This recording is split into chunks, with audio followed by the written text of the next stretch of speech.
మహోన్నతుడా, మహాగణుడ, సర్వశక్తి గల దేవ, సర్వోన్నతుడైన మా తండ్రి, నీ ఘనమైన ఉన్నత మహిమగల నామం బట్టి కోట్లాది స్థుతులు, స్తోత్రాలు. అద్వితీయ సత్యదేవుడు, ఆశ్చర్యాలు చేయి దేవుడు, ఆలోచనకర్త, బలవంతుడగు దేవ, నిత్యుడగు తండ్రి, సమాధానాధిపతివైన మా దేవ, నీకే స్తోత్రాలు చెల్లించుకుంటున్నాం. అవును తండ్రి, ఆకాశం అందు కానీ, భూమి అందు కానీ, భూమి కింద నీళ్ళెందు కానీ, ప్రభా నువ్వు తప్ప వేరొక దేవుడు లేడు. అలాంటి గొప్ప దేవుడు, దేవాది దేవుడు, ఆ మహిమను విడిచి నాయన మిమ్మల్ని మీరు తగ్గించుకొని ఈ లోకానికి రిక్తుడిగా, దీనుడిగా, దాసుడిగా నా కోసం మా కోసం వచ్చినందుకు వందనాలు చెల్లించుకుంటున్నాం. ఏ యోగ్యత మంచితనం లేని నన్ను మమ్మల్ని జ్ఞాపకం చేసుకొని ప్రభా మరి ఒక దినాన్ని మాకు బహుమానంగా ఇచ్చినందుకు వందనాలు చెల్లించుకుంటున్నాం.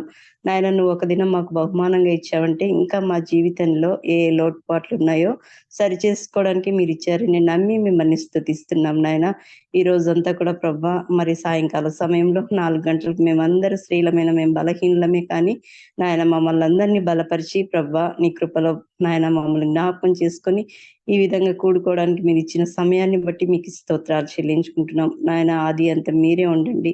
ఎలాంటి తొందరలు ఇబ్బందులు కలగకుండా ప్రభా మరి పాట పాడే మీ బిడ్డ అవసరాలను జ్ఞాపకం చేసుకోండి. వాక్యం అందించి మీ బిడ్డని జ్ఞాపకం చేసుకోండి ప్రభా.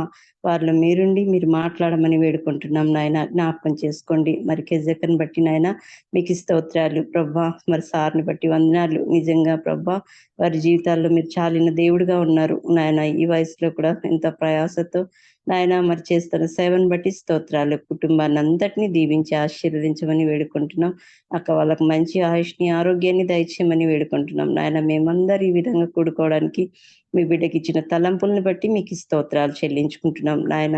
అవును తండ్రి, ఈ రోజంతా కూడా ప్రభా మరి ఎలాంటి డిస్టర్బెన్స్ లేకుండా మేము చక్కగా నీ వాక్యాన్ని విని వాటి ప్రకారం మా జీవితాలను కట్టుకోవడానికి సాయం చేయమని వేడుకుంటున్నాం నాయన. మరి జూమ్ నడిపిస్తున్న షమేకను కూడా జ్ఞాపకం చేసుకోండి ప్రభా. తన కుటుంబంలో మీరు చేసిన మేళ్ళన్నింటినీ బట్టి స్తుతిస్తున్నాం నాయన. జ్ఞాపకం చేసుకోండి ప్రభా. చేరవచ్చిన ప్రతి బిడ్డను పేరు పేరున జ్ఞాపకం చేసుకోండి నాయన. అవును తండ్రి, విన్న వాక్యాన్ని మా హృదయాల్లో భద్రపరుచుకొని వాటి ప్రకారం మేము నడుచుకొని జీవించడానికి సాయం చేయమని, అన్నిట్లో మీరే ఘనత మహిమ పొందమని యేసయ్య దివ్యమైన శక్తిగల మహిమగల ఉన్నత నామంలో అడిగి వేడుకొంచున్నాము తండ్రి. ఆమేన్. ఆమేన్.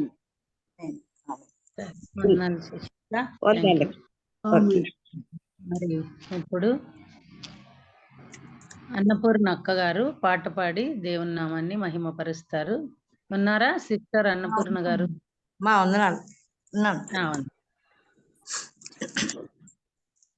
ప్రభు నామమున గ్రూప్ లో చేరి ఉన్న సహోదరులందరికీ, హస్బెండ్ గారికి నా వందనాలు.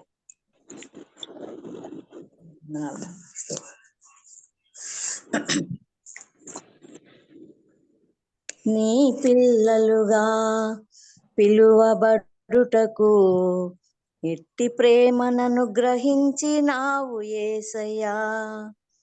నీ పిల్లలుగా పిలువబడుటకు ఎట్టి ప్రేమనను గ్రహించినావు యేసయ్యా. నీ రాకడలో నిన్ను చూచుటకు గొప్ప ధన్యతను గ్రహించినావు మెస్సయ్యా. ఆహా హల్లెలూయా, ఆరాధనీయుడా. ఆహా హల్లెలూయా, మా పాలి దేవుడా. ఆహా హల్లెలూయా, ఆరాధనీయుడా. ఆహా హల్లెలూయా, మా పాలి దేవుడా. నీ పిల్లలుగా పిలువబడుటకు ఎట్టి ప్రేమనను గ్రహించినావు యేసయ్యా. మేము నిన్ను ప్రేమించితిమని కాదయ్యా, నీవు మమ్ము ముందుగా ప్రేమించినావయ్యా. మేము నిన్ను ప్రేమించితిమని కాదయ్యా, నీవు మమ్ము ముందుగా ప్రేమించినావయ్యా. నీ కుమారుని ధరణికి పంపి నీ ప్రేమను ప్రత్యక్షపరచినావయ్యా. నీ కుమారుని ధరణికి పంపి నీ ప్రేమను ప్రత్యక్షపరచినావయ్యా. ఆహా హల్లెలూయా ఆరాధనీయుడా పండు వినే పండు విను. మా పాలి దేవుడా హల్లెలూయా ఆరాధనీయుడా ఆహా హల్లెలూయా మా పాలి దేవుడా నీ పిల్లలుగా పిలువబడుటకు ఎట్టి ప్రేమనను గ్రహించినావు యేసయ్యా నీ రాకడలో నిన్ను చూచుటకు గొప్ప ధన్యతనను గ్రహించినావు మెస్సయ్యా మాలోన నీవు నిలిచి ఉన్నావయ్యా నీలోనే మమ్ము నిలుపుకున్నావయ్యా ఎండ శాఖ మాలోన నీవు నిలిచి ఉన్నావయ్యా నీలోనే మమ్ము నిలుపుకున్నావయ్యా నీ మూలముగా మమ్ము పుట్టించి లోకమును జయించు శక్తినిచ్చినావయ్యా నీ మూలముగా మమ్ము పుట్టించి లోకమును జయించు శక్తినిచ్చినావయ్యా ఆహా హల్లెలూయా ఆరాధనీయుడా ఆహా హల్లెలూయా మా పాలి దేవుడా ఆహా హల్లెలూయా ఆరాధనీయుడా ఆహా హల్లెలూయా మా పాలి దేవుడా నీ పిల్లలుగా పిలువబడుటకు ఎట్టి ప్రేమనను గ్రహించినావు యేసయ్యా నీ రాకడలో నిన్ను చూచుటకు గొప్ప ధన్యతనను గ్రహించినావు మెస్సయ్య వందనాలు అందరికి నిజంగా ఎంతో చక్కటి కదా పాట మనం విన్నాం. అక్క దేవుణ్ణి మహింపరిచారు. నిజంగా ఆయన పిల్లలుగా ఈ లోకంలో పిలువబడేటువంటి భాగ్యం ఎంత గొప్ప భాగ్యం అది. అది ఎంతో మంది లోకంలో ఉన్న ఎవ్వరికీ లేని భాగ్యం దేవుడు మనకు ఏర్పాటు చేశాడు. అంతేనా మరి ఆయనతో పాటు రాకడలో మనం పోవడానికి లోకంలో నిరీక్షణ కలిగి జీవిస్తున్నాం కదా. ఈ నిరీక్షణ కూడా లోకంలో ఎవ్వరికీ లేదు, ఒక యేసుక్రీస్తుని నమ్ముకున్న మనకు తప్ప.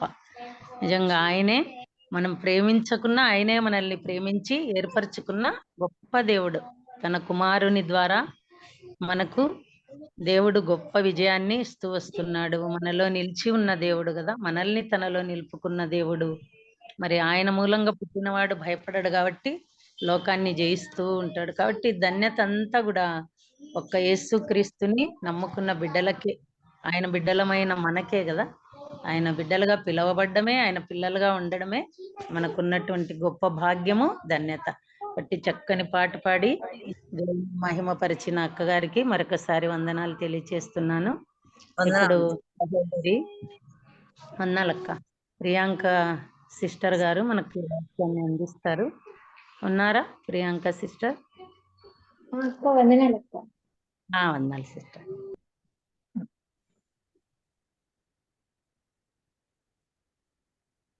అందరికి వందనాలండి. నాకు వాయిస్ వినిపిస్తుంది అక్క? వినిపిస్తుందమ్మా, వినిపిస్తుంది. అందరికి వందనాలండి. మరొకసారి ప్రేమగా నన్ను ఆహ్వానించిన ప్రియులకు అందరికీ కూడా, చేరవచ్చిన అందరికీ కూడా ప్రేమ వందనాలు. మరి యజమ్మ గారు అసలు ఎక్కడెక్కడ ఉన్నా కానీ వారందరినీ మర్చిపోకుండా ఎక్కడ వారినో తీసుకుని వచ్చి చిన్నవారిని కూడా ఇలాగ ప్రోత్సాహపరుస్తూ ఉంటున్నారు. మీరందరూ గ్రూప్ లో ఉన్న వారందరూ, సంఘం అంతా కూడా చాలా ఆత్మీయంగా అనుభవం కలిగిన వారు.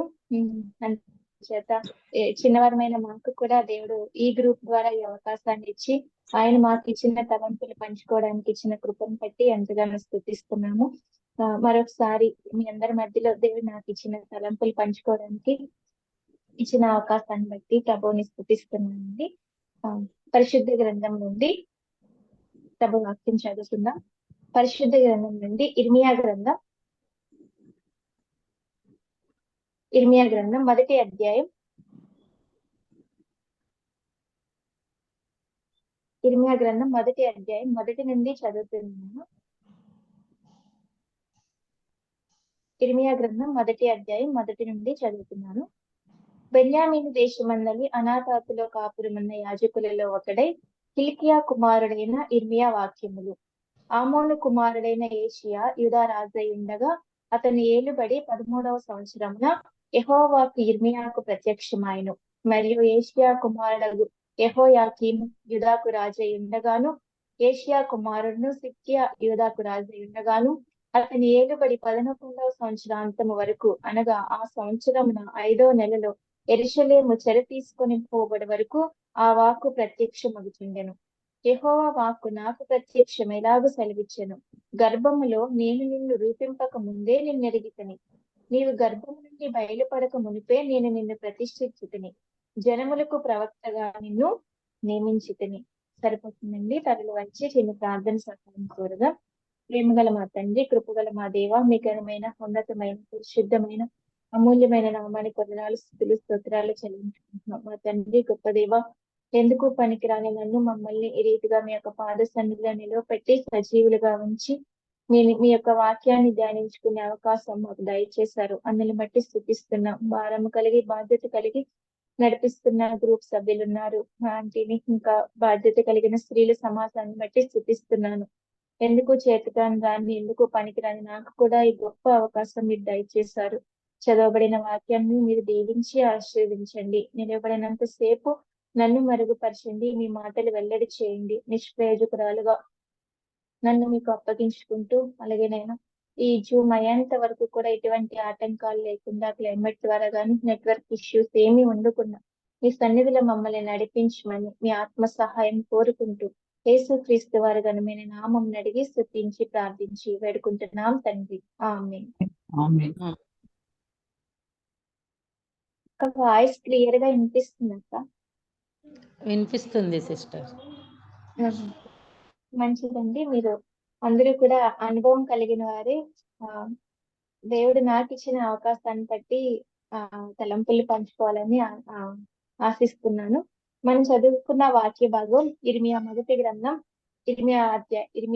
1వ అధ్యాయం 1వ వచనం నుండి కొన్ని వచనాలు చదువుకున్నాం కదండి. ఈ వచనాల్లో సాధారణంగా ఇది స్త్రీల కూడిక కాబట్టి మనం ప్రభు చిత్తంలో దేవుడు నాకు బయలుపరిచిన ఒక స్త్రీని గురించి మనం ధ్యానించుకున్నాం. అంతకన్నా ముందు ఇర్మియా అనే ప్రవక్త గురించి మనకు కనిపిస్తుంది కదండి. ఎవరి ఇర్మియా అనంటే పెద్ద ప్రవక్తల్లో ఒకరిగా మనకి కనిపిస్తున్నారు. అంటే పెద్ద చిన్న అని కాదు, కానీ ఎక్కువ ప్రవచనాలు దేవుడి నుండి పొంది ప్రవచించిన వారు ఏషియా, ఇర్మియా, ఎస్కేలు, దానియేలు, వీరిని పెద్ద ప్రవక్తలు అని అంటారు. అయితే ఈ ఇర్మియా యొక్క తల్లిని గురించి మనం ధ్యానించుకున్నాం. ఇక్కడ డైరెక్ట్ గా ఇర్మియా తల్లి మనకి బైబిల్ గ్రంథంలో రాయబడలేదు, కానీ 4వ వచనంలో మనం చూస్తే ఇర్మియా యొక్క తల్లి గర్భం గురించి ఇక్కడ రాయబడింది కదండి. గర్భములో నేను నిన్ను రూపింపక ముందే నిన్ను ఎరిగితిని అని చెప్పి దేవుడు మాట్లాడుతున్నాడు. నీవు గర్భం నుండి బయలుపడక మునిపే నిన్ను ప్రతిష్ఠించితిని, జనములకు ప్రవక్తగా నిన్ను నియమించితిని. ఇర్మియా తల్లి యొక్క గర్భాన్ని ఇక్కడ దేవుడు ఎత్తిపట్టి మాట్లాడుతున్నాడు. నిన్ను ఎరిగితిని, నిన్ను ప్రతిష్ఠించితిని, నిన్ను నియమించితిని అని చెప్పి ఇక్కడ మాట్లాడుతున్నాడు. అయితే ఏం జరిగింది అక్కడ మనం ఆలోచిస్తే, ఇర్మియాకు ప్రత్యక్షమైన వాక్కు మనకి ఇక్కడ కనిపిస్తుంది. ఇర్మియా చెరకు ముందు నుండి చెరకు వెళ్లే వరకు కూడా దాదాపు ఏషియా రాజుల ఫ్యామిలీ అంతానికి కూడా, ఏషియా రాజుకి, యెహోయాహాజుకి, యెహోయాకీము, యెహోయాకీను, ఆ తర్వాత సిద్కియా, అంటే యూదా జనాంగం బబులోను చెరకు వెళ్ళిపోయే వరకు కూడా యెషయా ప్రవచించడం మనం చూడగలం. కాబట్టి ఈ ఇర్మియా ప్రవచించినట్టు మనం చూడగలం. ఇర్మియా యెషయా ప్రవచించిన ఇంచుమించు 100 సంవత్సరాల తర్వాత ఇర్మియా ప్రవచించినట్లుగా పండితులు చెప్తున్నారు. కాబట్టి ఇర్మియాతో దేవుడు ప్రత్యక్షమై మాట్లాడుతూ ఉన్నప్పుడు మొట్టమొదటిగా ఎవరిని గురించి మాట్లాడుతున్నారు అని అంటే, ఇర్మియా యొక్క తల్లి యొక్క గర్భాన్ని గురించి మాట్లాడుతున్నాడు. మంచిది ప్రియ సోదరిలారా. అయితే ఆమె ఎవరు అనే పేరు మనకి రాయబడలేదు. ఆమె పేరు లేదు, ఆమె ఎవరు అనేది కూడా ఏమి రాయలేదు. కానీ అక్కడ మనకి కనిపిస్తుంది, అంతర్గతంగా చూస్తే తల్లి గర్భాన్ని ఇక్కడ మాట్లాడుతున్నారు. అయితే ఈమె ఎవరు అనంటే ఆమె పేరు రాయబడలేదు, కానీ ఈనాటికి మనతో మాట్లాడుతుంది. ప్రియ సోదరిలారా, దేవుడు కొంతమంది స్త్రీలను పేర్లను మరుగుగా ఉంచారు. అంటే వారి పని చేయలేదు అని కాదు, కానీ ఆయన యొక్క ప్రణాళిక అది. ఆయన కొంతమంది పేర్లను మరుగుగా ఉంచారు, కొంతమంది పేర్లను వెల్లడిపరిచారు. అయితే దేవుని వాగ్దానం ఏం చెప్తుందంటే, పేరు ముఖ్యం కాదు గాని, ఇక్కడ పేరు రాయబడింది అని కాదు గాని, జీవ గ్రంథంలో మన పేరు ఉండాలని చెప్పి మాట్లాడుతున్నట్లుగా మనం చూస్తున్నాం. మన పేరు మనం చేసే పనికి పేరు కాదు గాని, మన పేరు జీవ గ్రంథంలో రాయబడాలని చెప్పి దేవుడు మనతో మాట్లాడుతున్నాడు. అయితే ఈమె ఎవరు అనంటే, ఈమె ఒక యాజకుని భార్యగా ముందు మనకి కనిపిస్తుంది. యాజకుని భార్య అని మనకి ఎలాగో కనిపిస్తుంది అనంటే, మొదటి అధ్యాయం మొదటి వచనంలో మనకు కనిపించింది కదండి. ఒకసారి మళ్ళీ చదువుతున్నాను. మొదటి అధ్యాయం మొదటి వచనం. బెన్యామీను దేశమందలి అనాతోతులో కాపురమున్న యాజకులలో ఒకడై హిల్కియా కుమారుడైన ఇర్మియా అని చెప్పి అక్కడ మనకు మాట్లాడుతున్నారు. అయితే ఇర్మియా తండ్రి ఎవరు అనంటే, ఆయన పేరు హిల్కియాగా మనకి కనిపిస్తుంది. ఆయన ఎవరు, ఏం చేస్తున్నారు అని అంటే, ఆయన ఒక యాజకుడిగా మనకి కనిపిస్తున్నారు. యాజకుని భార్యగా ఈమె మనకి కనిపిస్తుంది. హిల్కియా యొక్క భార్యగా మనకి కనిపిస్తుంది. ఈమె ఎక్కడ కాపురం ఉంటుంది అంటే, బెన్యామీను దేశంలో అనాతోతు అనే గ్రామంలో కాపురం ఉన్నట్లుగా మనకు కనిపిస్తుంది. ఈ బెన్యామీన్ అనే ప్రదేశము యెరూషలేముకు ఉత్తరాన 2 కిలోమీటర్ల దూరం ఉన్నట్లుగా మనకి చరిత్ర చెప్తుంది. అలానే ఇక్కడ లేవీయులు ఎక్కువగా నివసించిన ప్రదేశం మనకి తెలుసు. యెహోషువ గ్రంథంలో స్వాస్థ్యములు పంచిపెట్టినప్పుడు 21వ అధ్యాయం 16వ వచనంలో అనాతోతు అని చెప్పి అక్కడ మనకి కనిపిస్తుంది. ఈ అనాతోతు అనే గ్రామంలో ఎక్కువ యాజకులు నివసిస్తున్నారు. ఎక్కువ యాజకులు ఉండే ప్రదేశం అది. వీరిది ఒక యాజక కుటుంబం. ఇర్మియా తల్లి మనకు కనిపిస్తుంది ఒక యాజకుని భార్యగా.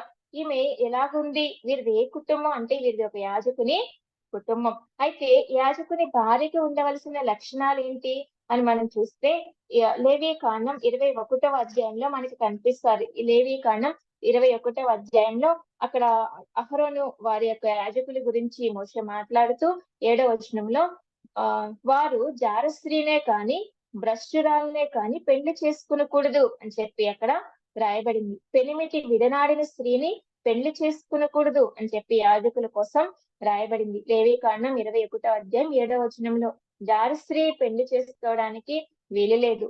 అలానే భ్రష్టురాలుగా ఉంటే ఈమె ఒక యాజకుని భార్యగా వెళ్ళేది కాదండి. ఈమె మనం చూస్తే ఆమె జారస్త్రీగా లేదు, భ్రష్టురాలుగా లేదు కదండి. జారస్త్రీ మనకి సామెతల గ్రంథంలో అనేకమైన మాటలు ఉన్నాయి. కాబట్టి జారస్త్రీ లాగా ఉండకూడదని చెప్పి మనకు మాట్లాడుతున్నారు. అలానే సంఘంలో జారులున్నారు కదండి. కొరింథీయులకు రాసిన పత్రికలో మీలో జారత్వం ఉన్నదని వదంతి కలదు అని చెప్తున్నాడు. ఇది మనం అన్యుల గురించి మాట్లాడుకోవట్లేదు, దేవుని నమ్మని వారి గురించి మాట్లాడట్లేదు, కానీ సంఘములోనే జారత్వం చేసేవారు ఉన్నట్లుగా పౌలు భక్తుడు తెలియచేస్తున్నాడు.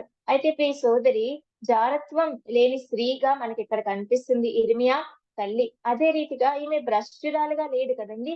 భ్రష్టురాలుగా ఉంటే ఇర్మియా తండ్రి అయిన హిల్కియా ఆమెను వివాహం చేసుకునేవాడు కానే కాదు. ఈమె భ్రష్టురాలుగా లేదు. మనం ఆలోచించినట్లయితే భ్రష్టులు అని చూస్తే మనందరికీ గుర్తుకొచ్చేది కదండి ఏశావు.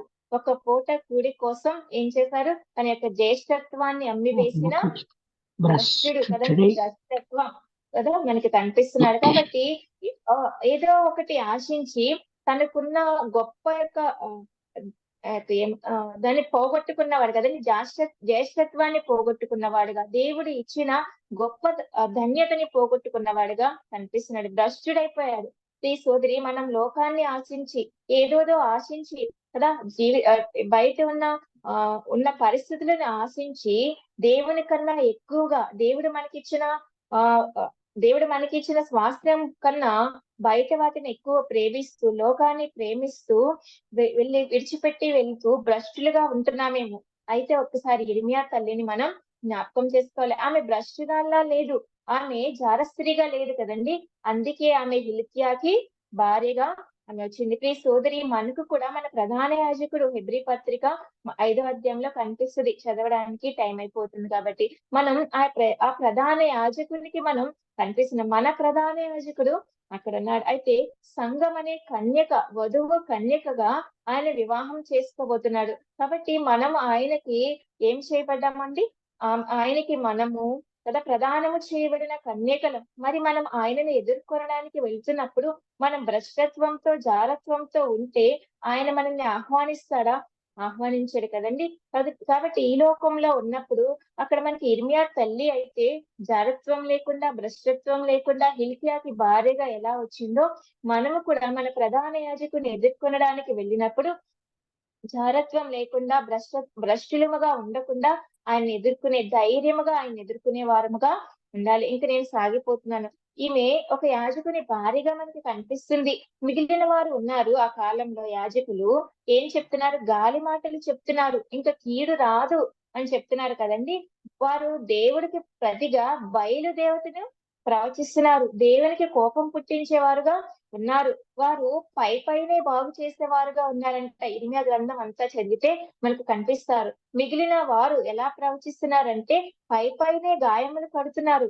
ఇంకా 14 అధ్యాయంలో అంటున్నాడు, అబద్ధాలు ప్రవచిస్తున్నారంట. అటువంటి యాజకులు, అటువంటి ప్రవక్తలు మిగిలిన వారుగా ఆ కాలంలో ఉన్నారు. అయితే ఇటువంటి పరిస్థితుల్లో కూడా ఆమె ఒక ధైర్యంగా, ఒక నమ్మకంగా, ఒక మంచి భ్రష్టురాలుగా ఉండకుండా ఒక మంచి ఆధ్యాత్మికత కలిగిన స్త్రీగా మనకి ఇక్కడ కనిపిస్తుంది కదండి.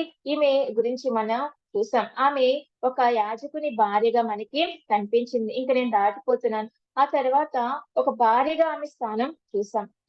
ఇక్కడ నుంచి మనం తల్లిగా ఆమె ఏం చేసింది ఇర్మియాకి అనేది మనం చూద్దాం. ఇక్కడ ఇర్మియాతో మొట్టమొదటిగా మాట్లాడుతున్నాడు కదండి 4వ వచనంలో, మొదటి అధ్యాయం 4వ వచనంలో, నేను నిన్ను గర్భంలో ఉన్నప్పుడే ఎరిగాను, నేను గర్భంలోనే ప్రతిష్ఠించాను, గర్భములోనే నేను నిన్ను ప్రవక్తగా నియమించాను అని చెప్పి మాట్లాడుతున్నాడు. ఎంత మంచి ప్రవచనం కదండి. దేవుడు ఫస్ట్ మాట్లాడుతూ ఉన్నప్పుడు మనందరికీ తెలుసు కదా, ఫస్ట్ మాట్లాడిన మాటలు ఎంతో ప్రాముఖ్యంగా తీసుకుంటారు. ఆఖరి మాటలు ఎంత ప్రాముఖ్యంగా తీసుకుంటారో, మనం దేనికోసమైతే ఎదురు చూస్తూ ఉన్నామో అది మనకి దేవుడు మనతో మాట్లాడుతున్నప్పుడు కానీ, ఎవరైనా వ్యక్తి మనతో మాట్లాడుతున్నప్పుడు కానీ అది చాలా స్పెషల్ గా తీసుకుంటాం మనమైతే. అదే రీతిగా ఇక్కడ మనకి కనిపిస్తున్నాడు. మొట్టమొదటిసారిగా ఇర్మియాతో మాట్లాడుతూ ఉన్నప్పుడు ఇర్మియా యొక్క తల్లి గర్భాన్ని ఎత్తిపట్టి మాట్లాడుతున్నాడు కదండి. కాబట్టి పుట్టక ముందే కదా, పుట్టక ముందే అని చెప్పి, నిన్ను గర్భములో రూపించక ముందే అంటే ముందే చెప్తున్నాడు కదా. కాబట్టి అంటే ముందే తీసుకున్నాడు, నియమించాడు అని అంటే, ప్రవక్తగా నియమించాలంటే ఆయనకి ఒక గర్భం కావాలి కదండి. ప్రవక్తగా నియమించాలి, ఒక ప్రవక్త రావాలి, తన ప్రజలకు ప్రకటించడానికి ఒక ప్రవక్త రావాలి అని అంటే పుట్టడానికి ఒక గర్భం కావాలి. అయితే ఆ గర్భాన్ని దేవుడు ఈ యొక్క ఇర్మియా తల్లిని ఎన్నుకున్నట్లుగా మనకు కనిపిస్తుంది. పుట్టక ముందే ఎక్కడో అనాథోతులో కాపురమున్న ఒక స్త్రీని ఆయన సెలెక్ట్ చేసుకున్నాడు కదండి. అక్కడ ప్రజలు ఏ రీతిగా ఉన్నారో మనందరికీ తెలుసు. కాబట్టి వారిని ఖండించడానికి, వారి పాపాన్ని మాన్పివేయడానికి, వారి గురించి ప్రార్థించడానికి, వారి గురించి విలిపించడానికి, వారి గురించి రోధించడానికి ఆయన ఒక మంచి ప్రవక్తను ఆయన ఈ లోకానికి రాబోతున్నాడు. కాబట్టి దానికోసము ఆయనకు ఒక గర్భం కావాలి. కాబట్టి ఆ సెలక్షన్ లిస్ట్ పెడితే ఫస్ట్ లిస్ట్ ఎవరి పేరు వచ్చింది అని అంటే ఈ హిల్కియా భార్య పేరు వచ్చింది కదండి. ఇంకా యెరూషలేములో చాలా మంది కన్యకలు ఉన్నారు. ఇంకా యెరూషలేములో చాలా మంది రాజకుమార్తెలు ఉన్నారు. ఇంకా అనేక మంది యాజకుని భార్యలు ఉన్నారు. అనాథోతులు ఇంకా అనేక మంది స్త్రీలు ఉన్నారు. కానీ దేవుడికి ఎవరి గర్భం కావాల్సి వచ్చిందండి? ఒక ప్రవక్తని నియమించాలంటే, ఒక ప్రవక్తని గర్భంలో ముందే ప్రతిష్ఠించాలి అనంటే ఎక్కడో అనాథోతులో ఉన్న గర్భం ఆయనకి కావాల్సింది కదా. ఒక భక్తి కలిగి, ఒక బాధ్యత కలిగిన స్త్రీ ఈమె. దేశము కోసం ఇప్పటికి ఇర్మియా ఎప్పుడు ప్రవచించాడంటే మనం ముందుగా చెప్పుకున్నాం. యెషయా మరణించిన ఇంచుమించు 100 సంవత్సరాల తర్వాత ప్రారంభించాడు. అంటే ఈ కాలంలో ప్రజలు ఇంకా ఎంతో భ్రష్టులైపోయారు. ఆధ్యాత్మికంగా వారిలో ఎటువంటి చలనం లేదు. కాబట్టి విగ్రహారాధికులైపోయారు, వ్యభిచారులైపోయారు, దేవుని విడిచిపెట్టి దూరముగా వెళ్ళిపోయారు. అయితే వారి పాపాన్ని గుర్తు చేసి వారిని తిరిగి దేవుని వైపు మరలించడానికి ఒక ప్రవక్త కావాలి. కాబట్టి ఆమె ముందుగానే ప్రార్థించి ఉండవచ్చు కదా. కాబట్టి ఇక్కడ ఇర్మియా తల్లి గర్భం దేవుని ప్రణాళికలో ఉన్నట్లుగా మనకి కనిపిస్తుంది. ఇర్మియా తల్లి గర్భం ఏ రీతిగా దేవునికి ప్రణాళికలో ఉంది అని అంటే, ఇంకా ఇక్కడ తల్లి గర్భం నుంచి ఆయన స్టార్ట్ చేశాడు. ఇర్మియా, నీవు తల్లి గర్భంలో ఉండక ముందే నేను నిన్ను ఎరిగితిని అని అంటున్నాడు. ఆ యొక్క తల్లి గర్భం స్పెషల్ గా దేవుడు ఎన్నుకున్నట్లుగా మనం చూస్తున్నాం. సోదరిలారా, ఇక్కడ మనకి పాఠం ఏంటి అని అంటే, సమాజంలో పరిస్థితులు ఎలా ఉన్నా, కుటుంబంలో పరిస్థితులు ఎలా ఉన్నా, సంఘంలో పరిస్థితులను మార్చడానికి, ఆధ్యాత్మికంగా మనం ఇంకా ఇంప్రూవ్ అవ్వడానికి ఒక బాధ్యత కలిగిన వంతుగా మన పిల్లల్ని నిలవపెట్టడానికి ఆయన సిద్ధముగా ఉన్నాడు. కానీ మన గర్భము పవిత్రంగా ఉంచుకుంటే ఆయన దానిని వాడుకుంటారు కదమ్మా. సమాజంతో సంబంధం లేకుండా, పాపంతో సంబంధం లేకుండా మన అవయవాలను మనం దేవునికి ప్రతిష్ఠించుకుంటే ఆయన వాడుకోవడానికి సిద్ధముగా ఉన్నాడు. ఆయన జగత్తు పునాదికి వేయబడక ముందే మన నిమిత్తం ఆయనకు ఒక ప్రణాళిక ఉంది కదమ్మా. జగత్తు పునాది వేయబడక ముందే ఆయన ప్రణాళికలో మనం ఉన్నాం. కాబట్టి ఆయన సెలెక్ట్ చేసుకోవడానికి రంగు, ఎత్తు, రూపం, సౌందర్యం ఇవేమీ అవసరం లేదు కదండి.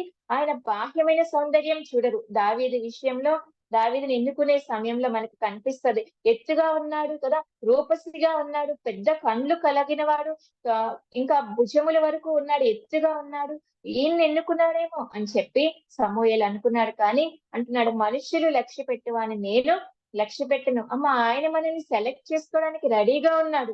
మనం సిద్ధపడి ఉండాలి, పవిత్రముగా జీవించాలి. అందరిలా ఆయన పై మెరిట్ చూసి ఆయన సెలెక్ట్ చేసుకోడు కదండి. మనం అనుకుంటూ ఉంటాం, పైన విషయాలు దృష్టి పెట్టి ఆయన సెలెక్ట్ చేసుకోవడానికి కావలసింది పవిత్రత, ప్రార్థన, ఆత్మీయత, ఇవి ఉండాలి. ఇవి ఉంటే ఆయన ప్రణాళికలో మనం ఉంటాం. ఆయన మనల్ని వాడుకోవడానికి సిద్ధముగా ఉన్నాడు. కొరింథీకి రాసిన మొదటి పత్రిక 1వ అధ్యాయం 29లో మనకి తెలుసు కదా, జ్ఞానులను సిగ్గుపరచడానికి వెర్రివారిని కదా ఆయన ఎన్నుకున్నాడు. ఎవరిని సిగ్గుపరచడానికి? జ్ఞానులను, వెర్రివారిని, ఆయనకి చదువు లేని వారిని, ఇటువంటి వారిని ఆయన ఎన్నుకుంటున్నాడు. కాబట్టి ఆయన ఆశ్చర్యం కదా, మిగిలిన ప్రవక్తల కన్నా ఇక్కడ దేవుని ప్రణాళికలో ఇర్మియా తల్లి గర్భం ఉన్నట్లుగా మనకి కనిపిస్తుంది. ఈమె ఎంతగానో ప్రార్థించి ఉండవచ్చు కదమ్మా. అక్కడైతే రాయలేదు, కానీ యెషయా మరణించాడు. తర్వాత ప్రజల నిమిత్తము వారిని పాపం నుండి విడిపించడానికి ఒక ప్రవక్త కావాలి. దేవా, నీవు నా గర్భాన్ని ఎందుకు వాడుకోకూడదు అని చెప్పి ఆమె ఆలోచించి ఉండవచ్చు. ఆమె ఆలోచించిన బట్టి దేవుడు ఆమె గర్భాన్ని దేవుడు ఎన్నుకున్నాడు. ప్రియ సోదరి, ఆమె తన కోసం ప్రార్థించలేదు కదండి. నాకు ఒక బిడ్డ కావాలి అంటే నెక్స్ట్ జనరేషన్, తన వంశాభివృద్ధి కోసం, నెక్స్ట్ జనరేషన్ అభివృద్ధి అవ్వడం కోసం బహుశా ఆమె ప్రార్థించి ఉండకపోవచ్చు. దేవుని సేవ కోసం, దేవుని ప్రజల కోసం, దేవుని ప్రజల యొక్క మారు మనసు కోసం ప్రవచించడానికి ఒక ప్రవక్త కావాలి. ఈ రీతిగా ఆమె ప్రార్థించి ఉండవచ్చు. అందుకే దేవుడు ఆ యొక్క తల్లి యొక్క గర్భాన్ని ప్రణాళికలో పెట్టినట్లుగా మనం చూస్తాం. కాబట్టి ఇదే విషయంలో హన్నా మనకి కనిపిస్తుంది కదండి. హన్నా దేవుని మందిరంలోనికి వచ్చినప్పుడు, నీవు నాకు ఒక మగపిల్లని దయచేస్తే ఆ మగపిల్లని తీసుకుని వెళ్ళి నేను నా సంతోషం కోసం వాడుకుంటా అని అనలేదు కదండి. నీవు నాకు ఒక మగపిల్లని ఇస్తే నేను తీసుకెళ్లి పెనిన్నాకి చూపిస్తాను, లేకపోతే ఎల్కానికి చూపిస్తాను, నా బంధువులకి చూపిస్తాను. నీవు నాకు ఒక మగపిల్లని ఇస్తే నా వంశాన్ని నేను అభివృద్ధి పరుచుకుంటాను అని చెప్పి ప్రార్థించలేదు. నీవు నాకు ఒక మగపిల్లని దయచేస్తే నీ మందిరంలో నేను ఉంచుతాను కదా. మందిరానికి రావాలంటే జనులు అసహ్యపడుతున్నారు. ఆ బలులను చూసి అసహ్యపడుతున్నారు. ప్రత్యక్షపు గుడారం దగ్గర సేవ చేయడానికి స్త్రీలు భయపడుతున్నారు. ఈ పరిస్థితులు మారాలంటే ఒక భక్తి గల కుమారుడు కావాలి, ఒక భక్తి గల ప్రవక్త, యాజకుడు కావాలి. ఆ యాజకుడు నా కుమారుడే ఇవ్వాలి కదా.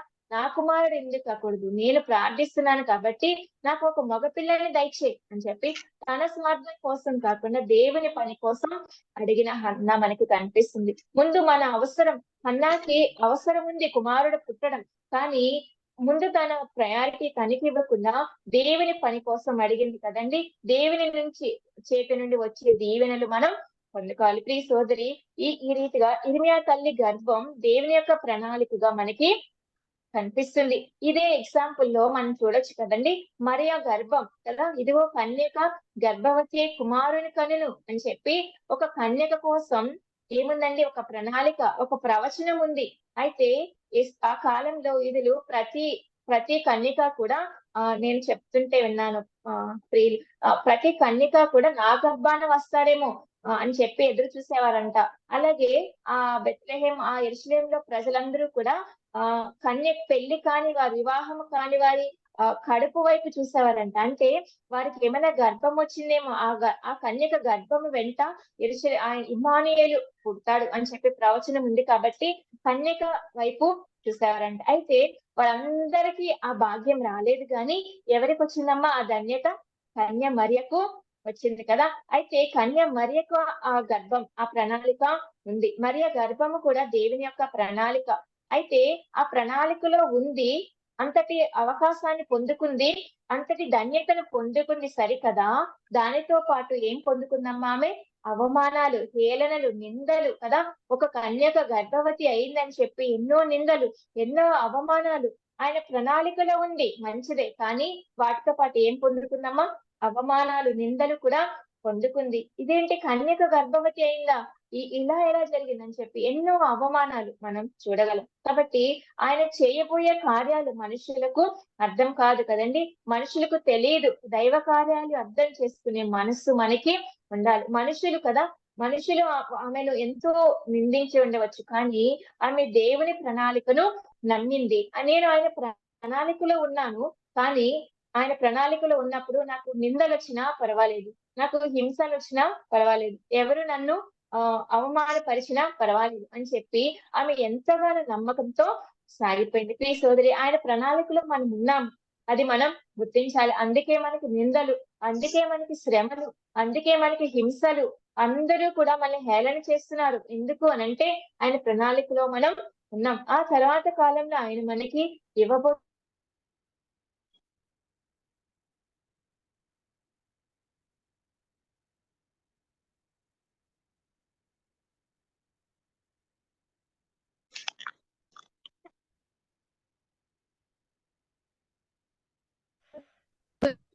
అమ్మ వాయిస్ వినపడతలేదురా.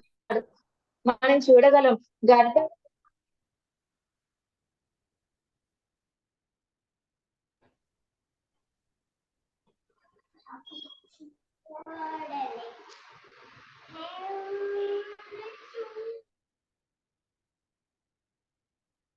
అంటే ప్రతిష్ఠించలేదు, దేవుడే ప్రతిష్ఠించాడు. ప్రియ సోదరులారా, దేవుడు ప్రతిష్ఠించినప్పుడు పెరిగి పెద్దయిన తర్వాత కూడా దేవుడు ఏ ప్రణాళికతో ఆ యొక్క కుమారుడిని పొందుకుందో అదే రీతిగా ఆ కుమారుడు ఉన్నాడు. ఇంకొక ఎగ్జాంపుల్ మనం చూస్తే మనోహ భార్యకి కూడా ఇదే రకమైన ప్రవచనం వచ్చింది కదండి. సంసోను నిమిత్తం న్యాయాధిపతుల గ్రంథం 13వ అధ్యాయంలో మనం చూడగలం.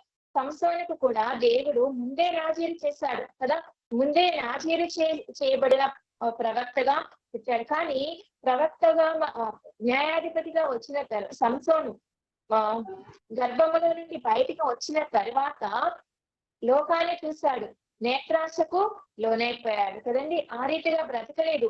ముందే గర్భంలో ఉండగా ప్రతిష్ఠించాడు, కానీ సంసోను దాన్ని నిలబెట్టలేక పోయాడు. మనం చూడగలం.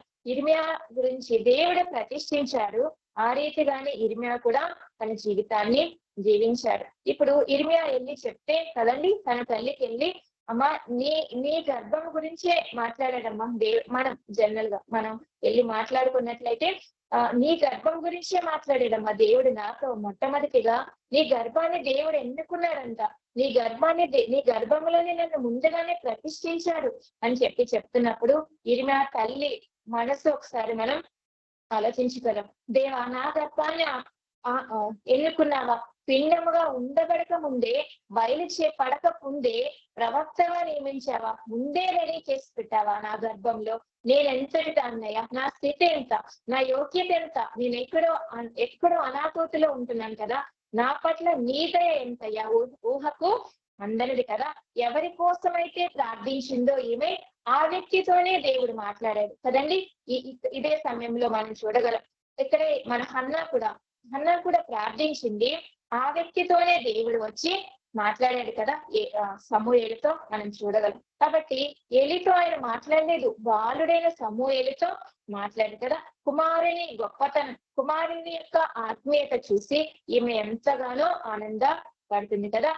అప్పుడు ఆమె ప్రార్థన చేసినప్పుడు కొన్ని సందర్భాల్లో నేను 2 సంవత్సరాలు చేశాను, 3 సంవత్సరాలు చేశాను, దేవుడు నాతో మాట్లాడలేదు అని చెప్పి మనం అనుకుంటూ ఉంటాం. కానీ ఆ టైంలో మాట్లాడలేదు. కానీ ఆమెతో దేవుడు ఇర్మియా పుట్టిన తర్వాత, ఇర్మియా పెద్దయిన తర్వాత డైరెక్ట్ గా ఇర్మియాతోనే ఆయన మాట్లాడుతున్నాడు కదండి. మన చేసే ప్రార్థనకి జవాబు రావడం ఆలస్యమై ఉండవచ్చు, కానీ ఆ జవాబుని ఆయన ముందే సిద్ధపరిచి దాచి ఉంచాడు కదండి. ఆయన మరుగు చేశాడు, అవసరమైనప్పుడు ఆ జవాబు మనకి కనిపిస్తుంది. ఇదే మనకి ఇర్మియా తల్లిలో మనం నేర్చుకున్నాము. కుమారునికి ఆమె తల్లి గర్భం, ఇర్మియా యొక్క తల్లి గర్భాన్ని మనం చూసాం. ఆ తర్వాత పుట్టిన కుమారుని ఆమె ఎలా పెంచింది మనం చూస్తే 9వ అధ్యాయం మనందరికీ తెలుసు. ఇర్మియా గ్రంథం 9వ అధ్యాయం కదా. రోదనం చేయి స్త్రీలను పిలవనంపుడి, 9వ అధ్యాయం 17, 18, 19 మనందరికీ తెలుసు. కాబట్టి మొదటి అధ్యాయం మొదటి వచనం నుంచి కనిపిస్తుంది. రోదనం చేయి పిలవడంపుడి అని అంటున్నాడు కదా. 9వ అధ్యాయం మొదటి వచనంలో నేను రోదనం చేస్తున్నాను, నా కన్నీళ్లు జలమయమైపోయినాయి, నా కన్ను కన్నీళ్లు ఊటగా ఉంది అని చెప్పి మాట్లాడుతున్నాడు. ప్రియ సోదరి, ఈ కుమారుడు అంగలార్పు విద్య కదా, అంగలార్చుతున్నాడు, రోదనం చేస్తున్నాడు. అదే రీతిగా రోదనము చేయి స్త్రీలను పిలవనంపుడి అని అంటున్నాడు. ఈయన రోదనం చేస్తున్నాడు, స్త్రీలను పిలవనంపుడి అని అంటున్నాడు. అంటే ఈయన ముందు చేస్తున్నాడు అని అంటే కుమారునికి అంగలార్పు విద్య నేర్పిన తల్లి మనకు కనిపిస్తుంది. అందుకే ఇర్మియా అంటున్నాడు, మీ పిల్లలకు స్త్రీలారా మీ కుమార్తెలకు రోదనము చేయ నేర్పుడి, ఒకరికొకరు అంగలార్పు విద్య నేర్పుడి అని అంటున్నాడు కదా. అంగలార్చాలని చెప్పి మాట్లాడుతున్నాడు. ప్రియ సోదరి, కుమారునికి అంగలార్పు విద్య నేర్పిన తల్లి అంటే ప్రార్థించాలి కదా. ముందే చెప్పాడు యెషయా ప్రవక్త 39వ అధ్యాయంలో ఆ చెర పట్టుకుని వెళ్ళిపోతారు అని చెప్పి ముందే చెప్పాడు. కాబట్టి జరగబోయే విపత్తు నుంచి తప్పించడానికి అయ్యో మనం వలసపోయాం, సిగ్గునందుతాము, కాబట్టి మనం కంపల్సరిగా దేవునికి ప్రార్థించాలి కదా అని చెప్పి కుమారుడికి అంగలార్పు విద్య నేర్పిన తల్లి మనకు కనిపిస్తుంది. ఇవన్నీ ముందే తల్లి నేర్పించినట్లుగా ఎందుకు వేదన, ఎందుకు రోదన, ఎందుకు ప్రార్థించాలి అని అంటే దేశ జనుల కోసం, ప్రజల నిమిత్తం. దేశము పాడైపోతుంది, 70 సంవత్సరాలు వలస వెళ్ళిపోబోతుంది, కాబట్టి ప్రార్థించాలి. ఈ లోక సంబంధమైన విషయాల కోసం కాదు, శరీర సంబంధమైన విషయాల కోసం కాదు, ఆత్మ సంబంధమైన విషయాల పట్ల మనం పిల్లలకు నేర్పించేవారుగా ఉండాలి. ఇతరుల క్షేమం నిమిత్తం, వారి రక్షణ నిమిత్తం, ఇతరుల అవసరాల నిమిత్తం ప్రార్థించాల్సిన బాధ్యత మన మీద ఉంది. అది వారికి మనం నేర్పించాలి. ప్రార్థించడం నేర్పిస్తున్నామా, వాక్యం నేర్పిస్తున్నామా, షేరింగ్ సువార్తను పంచుకోవడం నేర్పిస్తున్నామా, మనం బైబిల్ హీరోస్ ని చూపిస్తూ పెంచగలుగుతున్నామా, కన్నీటి ప్రార్థన నేర్పిస్తున్నామా. మనం చూస్తే అసలు మనకే రావట్లేదు కన్నీటి ప్రార్థన, మన పిల్లలు ఇంకా మనం చూసి నేర్చుకోవడం కష్టం. కాబట్టి ఇర్మియా కనిపిస్తున్నాడు. ఇర్మియా తల్లి ప్రార్థించి ఉండవచ్చు, కాబట్టి ఈయన కూడా పిలుస్తున్నాడు, స్త్రీలారా పిలవండి, మీరు కూడా రోదనం చేయండి అని చెప్పి పిలుస్తున్నాడు. నేను ఇంకా దాటిపోతున్నాను. కాబట్టి మనం మన పిల్లలకి విద్య నేర్పిస్తున్నామా, ఏవేవో విద్యలు నేర్పిస్తున్నాం, కానీ శిక్షించాలి కదా, బెత్తముతో శిక్షించాలి. కాబట్టి దేశ జనుల నిమిత్తం పసిపిల్లలను బండకేసి బాధాలి, క్రీస్తు అనే బండ మీద మనం వాలాలి. కాబట్టి చిన్న పిల్లలు కాబట్టి వాళ్ళకి తెలియదులే అని చెప్పి మనం వదిలేయకుండా వారికి మనం ప్రార్థన నేర్పాల్సిన వారంగా ఉన్నాము. కాబట్టి ఇక్కడ మనకు కనిపిస్తుంది కుమారునికి అంగలార్పు విద్య నేర్పిన తల్లి మనకు కనిపిస్తుంది కదండి. ఆ తర్వాత మనం చూస్తే ఈమెలో ఇర్మియా గ్రంథం 1వ అధ్యాయంలోని పుట్టిన కుమారుడికి ప్రార్థించడం నేర్పిన తల్లి, అంగలార్పు విద్య నేర్పిన తల్లి. ఆ తర్వాత ఇర్మియా మనం చదువుకున్నాం. ఇక్కడ ఇర్మియా భయపడుతున్నాడు కదండి. నేను బాలుడను, 1వ అధ్యాయం 6వ వచనంలో నేను బాలుడను, 6వ వచనం, 1వ అధ్యాయం 6వ వచనం, అందుకు ప్రభువా నేను బాలుడిని, నాకు శక్తి చాలదు అని చెప్పి భయపడుతున్నాడు కదా. భయపడుతూ ఉన్నాడు. ఇంకా మనం చూస్తే ఇంకా కిందకి వెళితే ఇంకా అనేక రకాలుగా ఆయన భయపడుతున్నట్లుగా 17వ అధ్యాయంలో 17వ వచనంలో కూడా భయపడకుము అని చెప్తున్నాడు కదా. భయపడకు, ఇంకా 19వ వచనం, నిన్ను విడిపించుటకు నేను నీకు తోడైనాను. దేవుడు చెప్తున్నాడు కదా, భయపడకు అని చెప్తున్నాడు. ఇంకా ఈ సేవ కోసం పంపిస్తున్నాడు కదా, ప్రవచించడానికి దేవుడు పిలుస్తున్నాడు, నా నిమిత్తం నేను పిలుస్తున్నాను, ఈ వెళ్ళి జనులకు చెప్పాలి అని అంటే ఇర్మియా భయపడుతున్నాడు. ధైర్యం లేదు ఇర్మియాకి. ఎందుకని ధైర్యం లేదు అని అంటే మొదటి అధ్యాయం 19వ వచనంలో మనం చూద్దాము. వారు నీతో యుద్ధము చేతురు అని అంటున్నారు. ఆ ప్రజలు ఎలాంటి వారంటే యుద్ధం చేసే ప్రజలు, మాట వినని ప్రజలు. అటువంటి ప్రజల యొద్దకు దేవుని మాటలు చెప్పడానికి ఇర్మియా వెళ్ళాలి కదండి. వినేవారి వద్దకు కాదు ఇర్మియా వెళ్ళేది, మంచిగా ఉండే వారి వద్దకు కాదు ఇర్మియా వెళ్ళేది. యుద్ధము చేసే ప్రజలు, వాక్యమాడే ప్రజలు, వారి యొద్దకు ఇర్మియా వెళ్ళబోతున్నాడు. ఇర్మియాకు భయంగా ఉంది. దేవుడు ఏం చెప్తున్నాడు? నిన్ను విడిపించేస్తాను, నేను నీకు తోడైనాను, కాబట్టి నీవు భయపడకు అని అంటున్నాడు. అదే రీతిగా అదే మాటలు తల్లి దగ్గరికి వచ్చి చెప్తే ఇర్మియాకి ఈమె ఎంతగానో సేవకు ప్రోత్సాహపరిచి ఉండవచ్చు. దేవుడిచ్చిన ధైర్యం పట్టుకుంది. నా కుమారుడు భయపడుతున్నాడు, కానీ దేవుడు చెప్పాడు నేను నిన్ను విడిపిస్తాను అని చెప్పి ఒక వాగ్దానం ఇచ్చాడు. కాబట్టి నా కుమారుని నేను ధైర్యపరిచి సేవకు పంపించాలి, నా కుమారుని ప్రోత్సాహపరచాలి అని చెప్పి ఆలోచించిన తల్లి మనకి కనిపిస్తుంది. కుమారుణ్ణి ధైర్యముగా సేవకు సమర్పించిన తల్లి మనకి కనిపిస్తుంది. ధైర్యముగా సేవకు ప్రోత్సాహపరిచిన స్త్రీ మనకి కనిపిస్తుంది. ఇంకా వారు ఎటువంటి ప్రజలు చదవడానికి సమయం లేదు. వారు వాద్యమాడే ప్రజలంట. ఇంకా 11వ అధ్యాయంలో నీవు ప్రవచిస్తే చంపేస్తాం అంటున్నారు. అటువంటి ప్రజలు వారు మేలు చేయాలని వెళ్తే చంపడానికి సిద్ధముగా ఉన్నారు. ఇంకా 18వ అధ్యాయంలో ప్రాణం తీయడానికి గుంట తవ్వారు కదండి, గుంట తవ్వారు, ఉరులుగ్గారంట, అన్యాయముగా చంపాలని బొండలో వేశారు. 20వ అధ్యాయంలో ఇర్మియాని తీసుకెళ్లి ఒక బొండలో వేశారు, అయినా సహించాలి. వారు కొట్టారు, నెట్టారు కదా. ఇంకా యోనాతాను ఇంటిలో పడేశారు కదా. మల్కియా గోతిలో 38వ అధ్యాయంలో బురదలో దింపారు కదండి. ఇదంతా ఎవరి కోసం? ఇంకా మనం చేస్తే ఆ యొక్క చెరసాలలో వేసి ఏమిచ్చారు? అనుదినము ఒక్క రొట్టె మాత్రమే ఇచ్చారు కదా. ఆకలితో అలమటించి అనుదినము ఒక్క రొట్టె ఏం సరిపోతుంది? సేవ చేయాలంటే ఇవన్నీ నీవు భరించాలి. నిన్ను పంపించేది బెడ్ ఆఫ్ రోజెస్ స్కూల్ పాన్పు మీదకి కాదు కదా. నువ్వు వెళ్లాల్సింది వీళ్ళు వాచ్యమాడే ప్రజలు, యుద్ధం చేసే ప్రజలు, కొట్టే ప్రజలు, హింసించే ప్రజలు.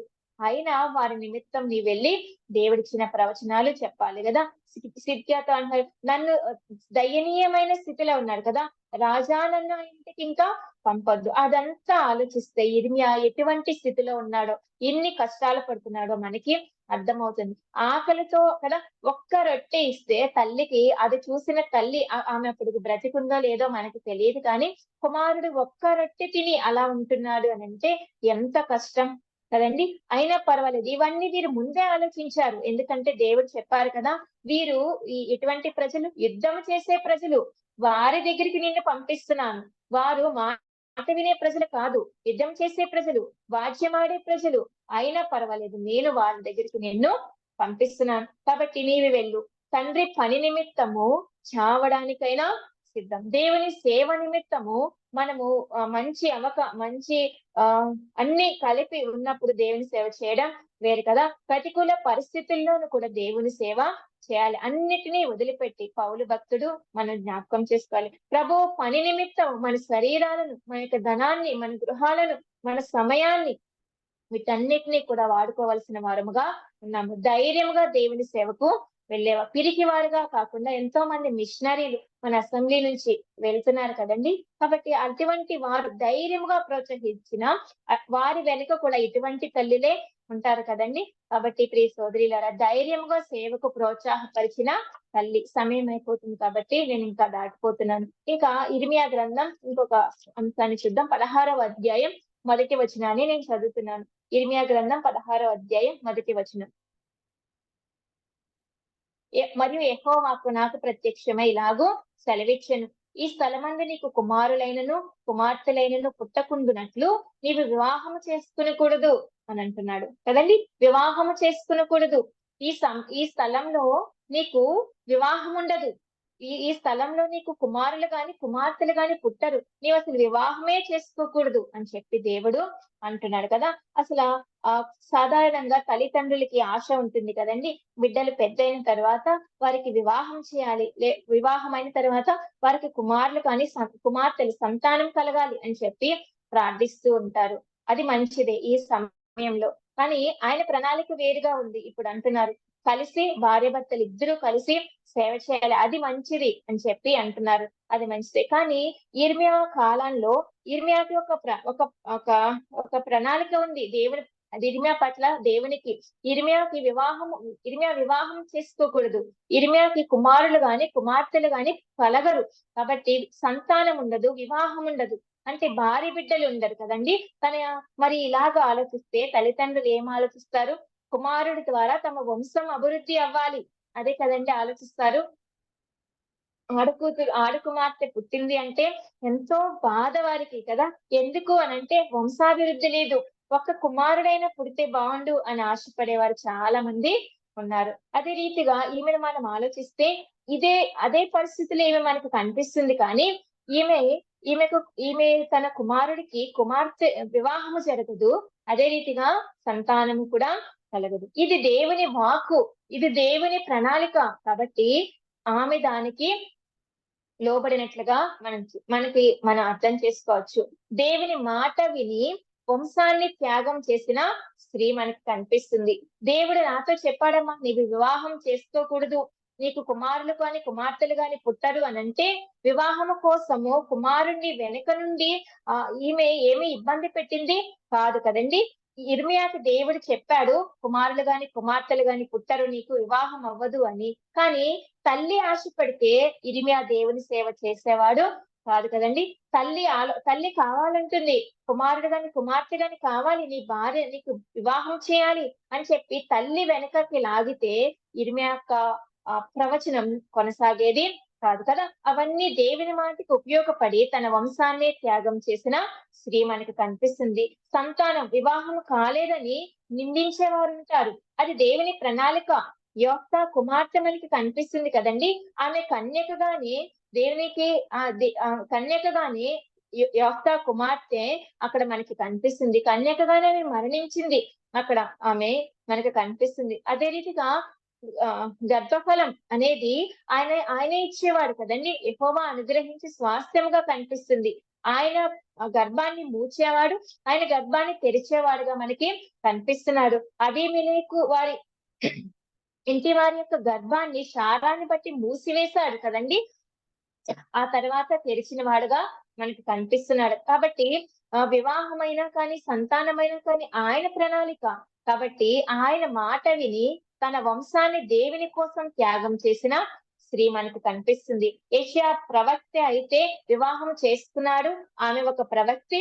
అలానే యెషయా కుమారులు కలిగారు కదండి. వాళ్ళిద్దరు కుమారులు కూడా దేవుని పనిలో కొనసాగిపోయారు. అలాగే కుటుంబంగా సేవ చేసిన ప్రవక్తలు ఉన్నారు. కానీ తన కుమారుడికి వివాహము జరగదు, కుమారులు గాని కుమార్తెలు గాని పుట్టారు. ప్రియ సోదరులారా, ఇది దేవుని ప్రణాళిక. కాబట్టి దానికి ఆమె తల ఒగ్గినట్లుగా మనం చూస్తున్నాం. ఇంకొక తలంపు మనం చూస్తే, ఒకవేళ ఆ స్థలంలో కుమారులు పుడితే వారి పరిస్థితి చూద్దాము.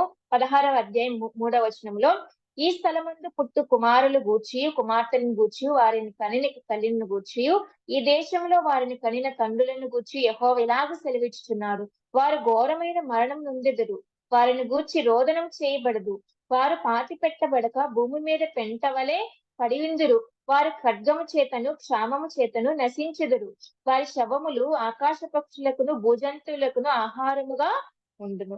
ఒకవేళ అక్కడ పుట్టిన కుమారులు కుమార్తెల గురించి దేవుడు ఈ మాట చెప్తున్నాడు కదా.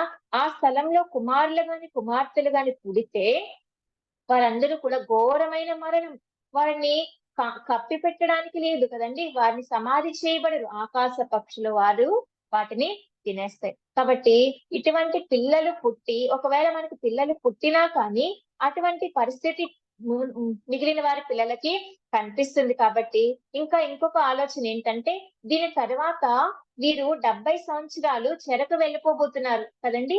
బబులోని చెరకి ఇర్మియా తర్వాత 70 సంవత్సరాలు చెరకు వెళ్తున్నారు. ఇర్మియాది యాజక కుటుంబం కాబట్టి దేవుని సేవ యాజకత్వం చేయాలి. కానీ మిగిలిన 70 సంవత్సరాలు వారు బబులోని కాలంలో ఉంటారు కాబట్టి దేవుని పని ఉండదు, దేవుని మందిరం ఉండదు, దేవుని సేవ ఉండదు, బలులుండవు. ఇంకా ఇవేమీ ఉండదు. దహన బలులు అర్పించడం ఉండదు. ఏ బలి అర్పించడం ఉండదు. పని లేదు, దేవుని పని లేదు. 70 సంవత్సరాలు మందిరము మూతపడుతుంది. కాబట్టి పుట్టిన పిల్లలు, ఒకవేళ పిల్లలు పుట్టినా ఆ పిల్లలు ఏం పని చేయాలి కదా? యాజక కుటుంబం కాబట్టి వాళ్ళు దేవుని సేవ చేయాలి. దేవుని మందిరమే మూతపడుతుంది 70 సంవత్సరాలు. వీరు చెరకు వెళ్ళిపోతున్నారు కాబట్టి ఇది దేవుని ప్రణాళిక అనుకుని వారు చూసినట్లుగా మనం చూడగలం. పిల్లలు ఘోరమైన మరణం పొందబోతున్నారు కాబట్టి ఇటువంటి పిల్లలు ఈ టైంలో పిల్లలు పుట్టకన్నా ఉన్నా మేలు అని చెప్పి వాళ్ళు ఆలోచించి ఉండవచ్చు కదా. కొన్నిసార్లు మనకి కావలసిన దానికన్నా మనకు ప్రయోజనకరమైన దాన్నే దేవుడు మనకు అనుగ్రహిస్తూ ఉంటాడు. మనం అడుగుతున్నాం కదా అని చెప్పి సంవత్సరాలు అడుగుతున్నాము, మంచిది దేవుడు ఇస్తాడులే, కానీ మనకి కావాల్సిన దానికన్నా మనకి ఏదైతే ప్రయోజనమో దాన్నే దేవుడు మనకి దయచేస్తాడు. ఇర్మియా, నీకు కావాల్సిన యెషయా వలె భార్య కుమారుల వలె సేవ చేయడం మంచిదే, అది కావాల్సింది. కానీ ప్రయోజనకరమైనది ఏంటి? దేవుని పని చేయడం, దేవుని మాటలు విని ప్రవచించడం. ఇది జరగదు. ఎందుకంటే వారు బబులోను చెరకు వెళ్ళిపోబోతున్నారు కాబట్టి అది జరగనప్పుడు ప్రయోజనకరమైనది దేవుడు మనకి ఇస్తాడు కదా. ఇది ప్రజల పాపం. ఇవన్నీ ఇంకొక తలంపు ఏంటంటే ప్రజల పాపం, అప్పటి పరిస్థితి ఇవన్నీ చూసి శరీర సుఖానికి ఇర్మియా ఏ మాత్రము వెళ్ళలేదు కదా. ప్రజలు చెడ్డ పరిస్థితులను చూసి వారి పాపం, ప్రజల యొక్క భ్రష్టత్వం, వ్యభిచారం, విగ్రహారాధన ఇవన్నీ చూసి శారీరకమైన ఆనందం ఏమాత్రం కోరుకోలేదు కదా. ఒక్కటే పని, దేవుని పని, ప్రజలను ఆయన వైపుకి తిప్పడం. ఇదే సందర్భం ఊరియా మాట్లాడుతున్నాడు కదండి. దావీదు అడుగుతుంటే, మందసము నీ ప్రజలు గుడారంలో ఉన్నారు, యోవాబు నీ సేవకులు దండులో ఉన్నారు కదా. వారంతా అంత కష్టపడుతుంటే నేను తినుటకు త్రాగుటకు ఇంటికెళ్ళి సుఖముగా ఉండడానికి ఇది సమయం కాదు అని చెప్పి ఊరియా భక్తుడు సెలవిస్తున్నాడు. అదే ప్రవచనం, అదే సందర్భం మనకి ఇర్మియా జీవితంలో కనిపిస్తుంది. ప్రజల పాపం, వారి యొక్క పరిస్థితి, వారి యొక్క వ్యభిచారం, వారి యొక్క దుర్మార్గం ఇవన్నీ చూస్తున్నప్పుడు ఇహ సంబంధమైన ఆశలకు ఏ మాత్రము కూడా వెళ్ళిపోవట్లేదు కదా. ఇర్మియా యొక్క మంచి మాట మనకి ఇక్కడ కనిపిస్తుంది. ఇంకా ఆఖరిగా సమయం అయిపోయింది కాబట్టి యెహోవాయే నా స్వాస్థ్యము అని అంటున్న తల్లి మనకు కనిపిస్తుంది. ఎలాగూ అనంటే ఇర్మియా ఎక్కడికి వెళ్ళిపోయాడు? చెరలోనికి వెళ్ళిపోబోతున్నాడు. తనకు కుమారుడు పుట్టాడు కాబట్టి ఆ కుమారుడు దేవుడి పనిలో వాడబడుతున్నాడు కాబట్టి ఇప్పుడు కుమారుడిని నా అవసరాల కోసం వాడుకోకూడదు, దేవుని పనికి అప్పగించాను, ధైర్యంగా సేవకు పంపించాను, అంగలార్పు విద్య నేర్పించాను, దేవుడు ఏదైతే చెప్పాడో నా వంశాన్ని త్యాగం చేశాను. ఇప్పుడు నేను వృద్ధురాల్ని, లేకపోతే నడి వయసులో ఉన్నాను, నన్నెవరు చూసుకుంటారు? కుమారుడిగా నా బాధ్యతలు ఎవరు నిర్వర్తిస్తారు కదా. మన ప్రభువు శరీరధారిగా పుట్టినప్పుడు తల్లి అయిన మరియను యోహానుకు అప్పగించాడు కదా. మరి ఈమెకు ఎవరు తోడు అనంటే ఈమె భర్త పేరు హిల్కియా కదండి. హిల్కియా మనకి కనిపిస్తున్నాడు. హిల్కియా అనే మాటకు యెహోవాయే స్వాస్థ్యం అని చెప్పి అర్థం వస్తుంది. యెహోవాయే నా స్వాస్థ్యం అంటుంది ఈమె కదండి. నా కుమారుడు దేవుని సేవకు వెళ్ళిపోయాడు, కానీ నా స్వాస్థ్యం ఏంటి కదా. ఇప్పుడు స్వాస్థ్యముగా ఉంటది అంటే ఒకరి తర్వాత ఒకరు నా వంశం అభివృద్ధి పొందాలి అని అంటే ఇర్మియా ద్వారా కాదు, కానీ యెహోవాయే నా స్వాస్థ్యం అంటున్న తల్లి మనకి కనిపిస్తుంది. హిల్కియా అనే మాటకు అర్థము యెహోవా నా స్వాస్థ్యము. నా భర్త ఒక యాజకుడు, యాజకుడైన నా భర్తే యెహోవాయే నా స్వాస్థ్యం అంటున్నప్పుడు నేను కూడా ఆయనకు మాత్రమే స్వాస్థ్యము. ఈ లోకంలో ఉన్న అవి నా స్వాస్థ్యాలు కాదు, యెహోవాయే నా స్వాస్థ్యం, యెహోవాయే నా ధైర్యం, ఆయనే నా బలం, ఆయనే నా ఆస్తి కదా. 33వ కీర్తన 12వ వచనంలో యెహోవా తమకు దేవుడిగా గల జనులు ధన్యులు అని అంటున్నారు కదా. ఏవేవో చూసి ఇవి నా స్వాస్థ్యము, ఇవి నా ఆశ అని చెప్పి ఆమె చెప్పట్లేదు కదండి. యెహోవా తమకు దేవుడిగా గల జనులు ధన్యులు. మనందరము కూడా మన ఏదున్నా కానీ సమస్తము ఆయన మీద చూసుకోవాలి. ఆయనే మన స్వాస్థ్యము, ఆయనే మనకి దేవుడు, ఆయన దేవుడికి మనం కలిగి ఉన్నాం అంటారు.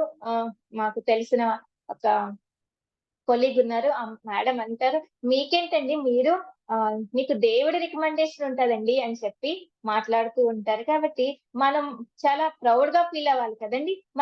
మన దేవుడు ఉన్నారు కదా, ఆయనే మన ముందు నిలుస్తా ఉంటాడు, ఆయనే మన దేవుడు, మనం ఆయన ప్రజలము కాబట్టి ఆయనే మన స్వాస్థ్యము అని చెప్పి మనకి కనిపిస్తుంది. కాబట్టి యెహోవాయే మన స్వాస్థ్యము, సమస్తము సాధ్యమే, ఆయనకి అసాధ్యమైనది ఏదీ లేదు కదండి. కాబట్టి ఆయనకు సమస్తము సాధ్యమే.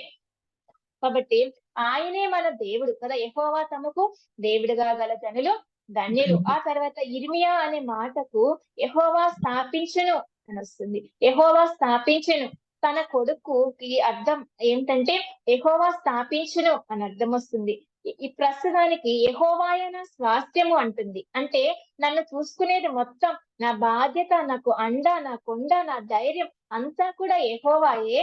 ఆ తర్వాత ఫ్యూచర్ లో యెహోవా స్థాపించును అంటే ఇప్పటికి దేవుడు నా ప్రజలను బబులోనికి తీసుకుని వెళ్ళిపోయినా కానీ తిరిగి ఆయన తీసుకుని వచ్చి ఆయన స్థాపిస్తాడు. ఆయన శేషాన్ని తీసుకుని వచ్చి యూదా జనాంగాన్ని మళ్ళీ తీసుకుని వచ్చి ఆయన స్థాపిస్తాడు. ఆయనకొక నమ్మకం ఉంది, యెహోవాయే స్థాపించును. మనం నిరీక్షణ లేని ఇతరుల వరే లేము కదండి. వెనుకకి ముందుకు సాగిపోయే వారముగా మనం ఉండనవసరం లేదు. ఆయనే మన దేవుడు. ఆ తర్వాత మనము ఈ లోకంలో ఉన్న వాటిని చూసి అధైర్యపడకుండా ఆయనే మన స్వాస్థ్యము. మనం నిరీక్షణ లేని వారముగా లేము కదండి. కాబట్టి ఆయన మనకు ఉన్నాడు, ఆయనే మన స్వాస్థ్యము, ఆయనే మనల్ని స్థాపిస్తాడు. ఈ లోకంలో ఉన్న వాటి వైపు చూడక కొలస్సీ పత్రిక 3:2 ప్రకారము మన స్వాస్థ్యము ఇవన్నీ కూడా ఎక్కడుంది? పరలోకంలో ఉంది. కాబట్టి మన ఆశ ఇవన్నీ కూడా ఎటువైపు చూడాలి? ఎప్పుడు కూడా మనం ప్రభు వైపు చూడాలంట, పరలోకం వైపు చూడాలి. పైనున్న వాటిని మనం ఎతకాలి కదా. అలా కాకుండా కింద ఉన్న వారిని, లోకాన్ని కదా, వాటిని చూస్తే మనం ఎలా ఉంటాం? పడిపోయే వారముగా ఉంటాం. పేతురు మనందరికీ తెలుసు, మత్తయి సువార్త 14:28 నీటి మీద నడిచాడు కదండి, సముద్రం మీద నడిచాడు. ఎప్పుడు వైపు నడిచాడు? దేవుడి వైపు చూస్తూ ఉన్నంత సేపు నడిచాడు కదా. దేవుని వైపు చూస్తూ ఉన్నంత సేపు నడిచాడు. ఎప్పుడైతే గాలిని చూచాడో లేకపోతే కింద వైపు చూశాడో మునిగిపోవడం ప్రారంభమైంది. ప్రియ సోదరి, ఆయనే మన స్వాస్థ్యము, ఆయన వైపే మనం చూడాలి, ఆయనే స్థాపిస్తాడు. నీటి మీద నడవడం అసాధ్యం, కానీ దేవుని వైపు చూస్తూ ఉన్నంత సేపు అది సాధ్యమైంది కదండి. మనము ఈ లోకంలో ఉన్న మన అవసరాలన్నీ కూడా అసాధ్యం, ఎవరు చేయలేరు ఆ పనులు. కానీ మనం దేవుని వైపు ఎప్పుడైతే ఎంతకాలం వరకు చూస్తూ ఉంటామో అవన్నీ కూడా మనకి సాధ్యమే. మన ప్రభువు మనకు పరలోకంలో ఉన్నాడు కదండి. మన ప్రభువు మనకి పరలోకంలో ఉన్నారు. ఎవరి వైపు దృష్టి ఎప్పుడైతే పక్కకు వెళ్తుందో, లోకం వైపుకు వెళ్తుందో, శరీరం వైపుకు వెళ్తుందో అప్పుడే మనం పడిపోయే వారముగా ఉంటాం. కానీ ఏమి చెప్తుంది? యెహోవాయేనా స్వాస్థ్యము అని అంటున్నాను కదా. యెహోవాయేనా స్వాస్థ్యం కదా. ఇశ్రాయేలీలు కనానులో ప్రవేశించిన తర్వాత యెహోషువ వారికి ఏం చేశారండి? స్వాస్థ్యాలు పంచిపెట్టారు కదా. వారికి స్వాస్థ్యాలు పంచిపెట్టాడు, మంచిది, స్వాస్థ్యాలు పంచిపెట్టారులే. కానీ మనకు కూడా మనం ప్రభు వద్దకు వెళ్ళిన తర్వాత, మనం పరమ కణాలలో ప్రవేశించిన తర్వాత మనకు కూడా మన ప్రభు స్వాస్థ్యాలు ఇవ్వబోతున్నారు, కిరీటాలు ఇవ్వబోతున్నారు, బహుమానాలు ఇవ్వబోతున్నారు కదా. ఆయన మనకి జీతం ఇవ్వబోతున్నారు, అధికారం ఇవ్వబోతున్నారు, రాజ్యం ఇవ్వబోతున్నారు. అక్కడ మనకి స్వాస్థ్యాలు ఇస్తున్నారులే. లేవీలకు ఆయన అక్కడ మనకు కనిపిస్తున్నారు, కానీ మనకు కూడా స్వాస్థ్యాలు ఇవ్వబోతున్నాడు. వారు స్వాస్థ్యములు పొందుకున్నారు. ఇంకా మనం చూస్తే అసలు లేవీలకు స్వాస్థ్యమే ఇవ్వలేదంట. యెహోషువ 13 లేవీలకు స్వాస్థ్యము లేదు, ఎందుకంటే యెహోవాయే వారి స్వాస్థ్యము. ఆ మాట చాలా అక్కడ 2 సార్లు రాశారు. యెహోషువ గ్రంథం 13:14 33. యెహోవాయే వారి స్వాస్థ్యము, లేవీలకు స్వాస్థ్యం లేదు, పంచిపెట్టలేదు, యెహోవాయే వారి స్వాస్థ్యము. ప్రియులారా, మనకి కూడా దేవుడే మనకు స్వాస్థ్యం, ఆయనే మనకు స్వాస్థ్యం. మరి స్వాస్థ్యము లేకపోతే మనం ఆ ప్రభువుని చేరిన తర్వాత సిగ్గు పడనక్క